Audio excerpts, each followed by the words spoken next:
Hello and welcome back to our study of Peninei Halacha, the teachings of Rav Eliezer Melamed Shlit. Here we are. This is the last session of our chapter on Emet, Perek Yud Tes, the 19th section here in this section of Emet. And we find ourselves here on Erev Shabbos, Parshas Ha'azinu, also known as Shabbos Shuvah, Shabbos Teshuvah. The reason it's called Shabbos Shuvah is because of the Haftorah. Shuvah is the opening phrase of the Haftorah. And of course, we'll have the Shabbos Shuvah Drasha this Shabbos. And that goes right into Erev Yom Kippur on Sunday. Monday, of course, is Yom Kippurim, followed by mad dash of preparations for Sukkot, Chol HaMoed, Hoshana Rabbah, Shmini Atzeres, Simchas Torah. And then Emet Hashem will be back with a new topic.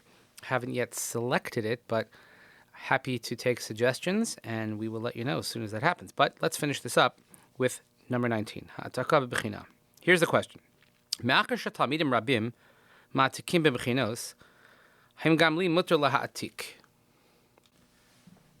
fairly common question that, let's say, students are copying tests. Everybody's copying off a test. So we're not talking about cheating. Let's say we're copying, or they have old copies of tests. Let's see what the Rav means, but can you do so? Or if someone did copy on a test, and here he's talking about actually cheating, do you have to tell the teacher? What about somebody who copied in the Bagrut exam? That's the matriculation exam that's given in Israel. But the question is the question, of course, cheating on tests. So the answer you can imagine is quite obvious, that cheating is not going to be allowed, but let's see what the Rav says. Certainly, you can't copy, you can't cheat on tests. Because we have the dictum in Shemos that one has to distance oneself from sheker. Not only that, you have another category, something called gnevas das, stealing das. Because when you submit an answer, the tester or the teacher thinks these are your answers. And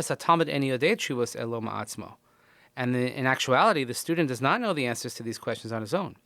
And some say that gnevas das, this is literally stealing knowledge, because you're stealing knowledge off someone else's paper or exam.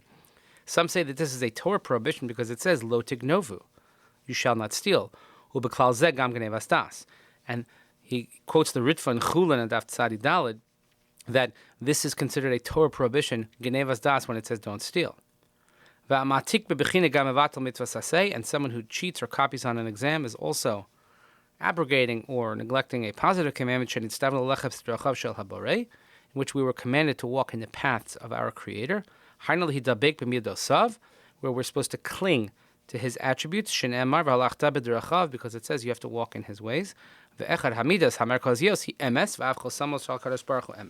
And as we have discussed, that one of the central characteristics or midos of HaKadosh Baruch Hu is truth, and this, of course, is not truth. Even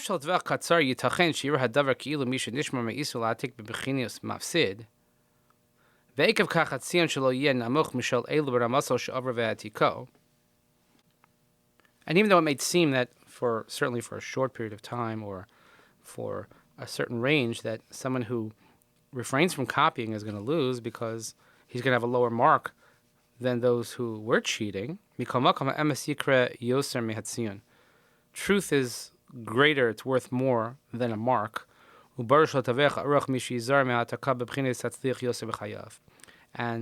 in the long term, it will certainly realize that someone who is careful not to cheat, in the long term will do much better in life, even though he may have, in the short term, a poorer grade. Because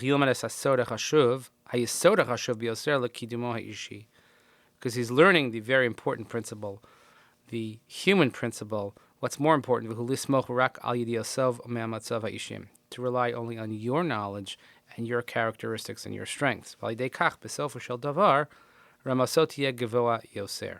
And in the end of the day, in the end of the matter, his level will be much greater because he is relying on his own strength. Nevertheless, someone, or unlike someone who is used to cheating,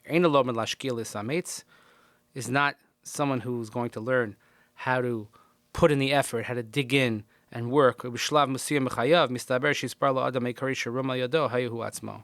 he's going to think that, well, whatever's good for me, that's the highest level I can achieve. And certainly as we have the American colloquialism of cheaters never prosper or cheaters never win, however you want to put it.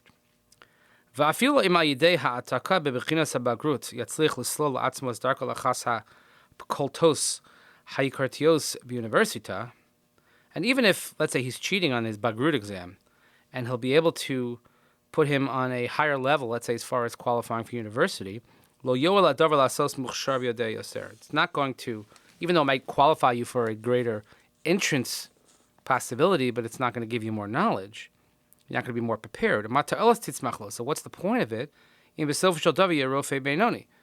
you're going to cheat on the exam. Oh, I'll get into medical school, but you're not going to be a good doctor because you're not going to know the material. Because he's going to have to always conceal the fact he doesn't really know the material. And what kind of, let's say a person's going to be an engineer, but you don't really know the material. What kind of life are you going to have if you're a subpar engineer? That he's always going to have to cover up his track, and he's always going to have to be backtracking and figuring out how to hide from people that he doesn't really know what's going on. He's going to hide it from his customers, from his takers.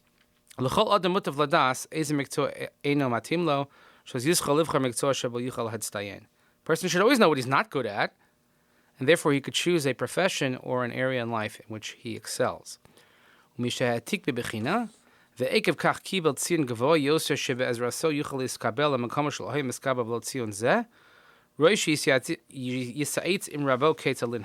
say someone did cheat on an exam, and because of this he got a higher mark. And with this higher mark he was able to get to places he wasn't able to get without this mark, so he should seek counsel from his Rav, what he should do. Because a person has to weigh and see all the different outcomes or the different possibilities of his actions, the ramifications. And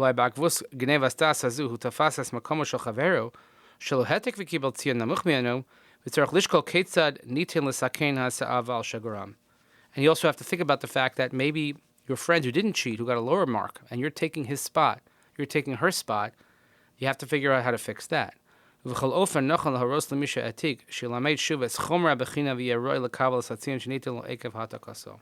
if someone does see the light of their ways after cheating, you should instruct them that they have to go back and relearn the material, learn it so they actually do know it, and therefore they will be qualified for the mark which they received.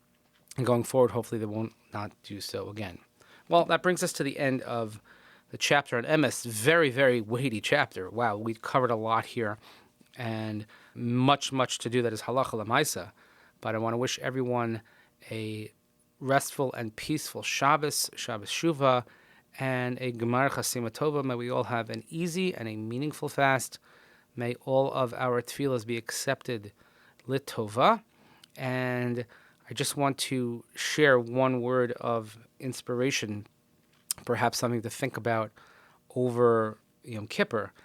And I said this at Ne'ilah a few years ago. I heard this from my Rebbe once, from Rabbi J.J. Schachter, who said that, sometimes when we come to the end of Yom Kippur, the end of, it's a long month of Elul, and then it's Rosh Hashanah, and fast day, Aser Simei Tshuva, so much slichas, and by the time we get to Ne'ilah, we're tired, we have a headache, and we're just not feeling it. We just feel like, God, you and I, we've exhausted all the possibilities. So a person should, at that moment, before Ne'ilah particularly, say to Kadosh Baruch Hu, if you and I have nothing else to talk about, how about we talk about one of your other children?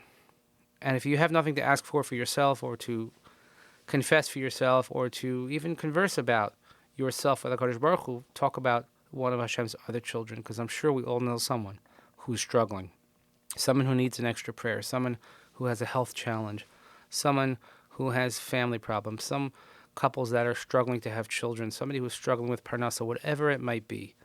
If you feel like you have nothing left to talk about with HaKadosh Baruch Hu, surely you have something to talk about with HaKadosh Baruch Hu, about one of his other children. So, in that vein, let's hope that we all have a Gemar Chasima Tova. Thank you so much again for listening. We'll see you again after Sukkot, God willing. Have a great Sukkot as well. Good Shabbos, Gemar Chasima Tova, good Nkfetel, all those good phrases we have. See you when we return.